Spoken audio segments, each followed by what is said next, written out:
శ్రీమాత్రే నమః. క్రియాయోగ దీని గురించి తెలుసుకుందాము. ఇది నిత్యము సాధన చేయాల్సిన ఒక ప్రక్రియ. సాధారణంగా ఒక వ్యక్తి స్థూలం నుండి సూక్ష్మంగా ప్రయాణించాలంటే, సూక్ష్మ స్థాయికి వెళ్ళాలంటే ఇదే ఏకైక దారి. నార్మల్గా ఈ ఫిజికల్ థింగ్స్కి, ఫిజికల్ వరల్డ్ వీటికి మనం అంటే భౌతికంగా అటాచ్ అయిపోయి ఉంటాము. కానీ ఈ సాధనలో ఎప్పుడైతే మనం మన దినచర్యగా తీసుకొని ముందుకు వెళ్తామో, సుషుమ్న నాడి ద్వారా మన ప్రయాణం మొదలు పెడతాము, ఒక అద్భుతమైన అనుభూతిని మనం సొంతం చేసుకుంటాము.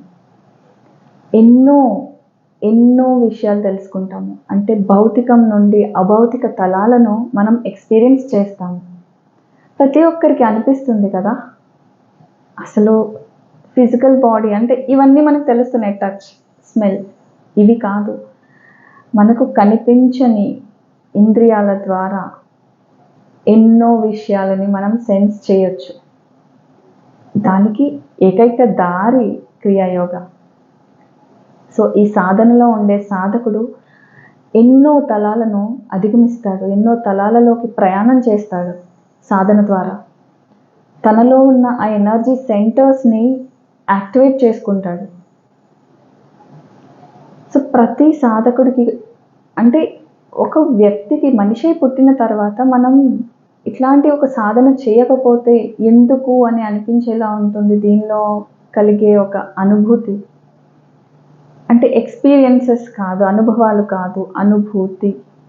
మనం ఏదైతే అనుభవం చెందుతున్నామో, ఏదైతే ఫీల్ అవుతున్నామో ఈ సాధనలో, అది మనకి ఎక్కడా దొరకదు.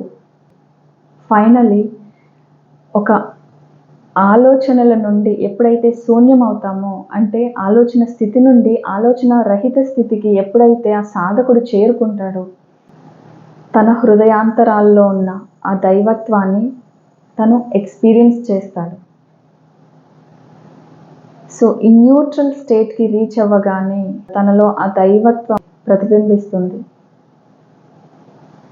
అంటే మనం ఎగ్జిబిట్ చేస్తాం ఆ క్వాలిటీస్ అన్నీ. దైవం ఏవైతే లక్షణాలతో ఉన్నాడో ఆ లక్షణాలన్నీ ఈ మనిషి అంటే ఒక హ్యూమన్ బీయింగ్ ఆ క్వాలిటీస్ అన్నీ ఎగ్జిబిట్ చేస్తాడు. అంటే తానే దైవంగా మారుతాడు, తానే దైవంగా విరాజిల్లుతాడు.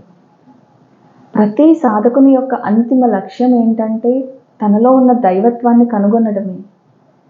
డివినిటీ అంటే జనరల్లీ మనం ఆలోచించినట్టు ఎక్కడో హయ్యర్ స్టేట్లో కూర్చుని ఉంది, అక్కడ చూడాలి అనేది కాదు. The spark of light that is present within us, the spark of divinity that is within us, దాన్ని మనం రియలైజ్ అవ్వాలి, రికగ్నైజ్ చేయాలి.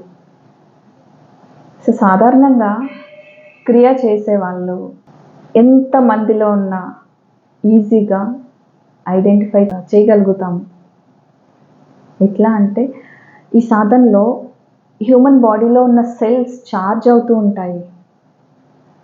జనరల్లీ ఎనర్జీ ప్రతి శరీరంలోనూ ఉంటుంది, ప్రతి మానవుని యొక్క శరీరంలోనూ ఆ శక్తి ఉంటుంది. బట్ ఆ శక్తి ఈ శరీరంలో ఉన్న కణాలకు అందుబాటులో ఉండదు.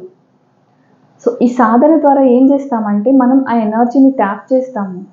ఆ సెంటర్స్ నుంచి ఎనర్జీ రిలీజ్ అయ్యేలాగా మనం సాధన ద్వారా ఒక వే కల్పిస్తాం, ఒక దారి కల్పిస్తాము. అప్పుడు ఆ ఎనర్జీ ఈ ప్రతి సెల్కి వెళ్తుంది. ఆ సెల్స్ రీఛార్జ్ అవుతాయి, ఎనర్జైజ్ అవుతాయి. ఎంతమందిలో ఉన్నా ఒక నార్మల్ వ్యక్తిలాగానే కనిపించవచ్చు క్రియా సాధకుడు. కానీ there will be a difference. ఆ వ్యక్తిని కలిసినప్పుడు కానీ, మాట్లాడినప్పుడు కానీ, లేదంటే అతని సాన్నిధ్యంలో మీరు ఉన్నప్పుడు కానీ ఒక డిఫరెన్స్ మీకు తెలుస్తుంది. There will be a spark in that person. మీరు సాధన చేస్తే మీరే ఆ స్పార్క్ అవుతారు. ఎందుకు అంటే ఆ ఎనర్జీ సెంటర్స్లో క్లోజ్డ్గా ఉన్న ఎనర్జీని ఈ సాధన ద్వారా రిలీజ్ అయ్యేలాగా చేస్తున్నాం, ఆ లైఫ్ ఫోర్స్ని రిలీజ్ అయ్యేలాగా చేస్తున్నాం. దట్ ఈస్ హౌ ఈ సాధకుడు వయసు కూడా తక్కువగా కనిపిస్తూ ఉంటుంది. ఎందుకంటే సెల్స్ ఎప్పటికప్పుడు ఛార్జ్ అవుతూ ఉంటాయి, కొత్తగా, నిత్య నూతనంగా, నిత్య యవ్వనంగా. తేజవంతంగా వాళ్ళు ఉంటూ ఉంటారు. సో ఒక నార్మల్ మానవుని శరీరంలో ఏవైతే సెల్స్ ఉన్నాయో సాధన తర్వాత అవి no longer a normal cell, అంతగా మారిపోతూ ఉంటుంది. అండ్ బ్రీతింగ్ కూడా it becomes slower and deeper. శ్వాసలు తగ్గిపోతాయి, ఆయుష్ ప్రమాణం పెరుగుతుంది. సో ప్లెక్సస్ అంటాం, ఎనర్జీ సెంటర్స్, ఇవన్నీ ఓపెన్ అవుతాయి. ఓపెన్ అయినప్పుడు మనం ఒక దివ్యత్వాన్ని చూస్తాము మన లోపల, ఆ చైతన్యాన్ని మన ఎరుకలోకి తెచ్చుకుంటాము. దిస్ ఈస్ హౌ, అంటే సాధనలో ప్రాసెస్ ఎట్లా జరుగుతుంది అనేది ప్రతి ఒక్కరికి ఉంటుంది కదా. నా అనుభవంలోకి వచ్చిన చిన్న ఎక్స్పీరియన్స్ ఇది. Thank you. ఈ వీడియో మీకు నచ్చినట్టయితే లైక్ చేయండి, షేర్ చేయండి, సబ్స్క్రైబ్ చేయండి.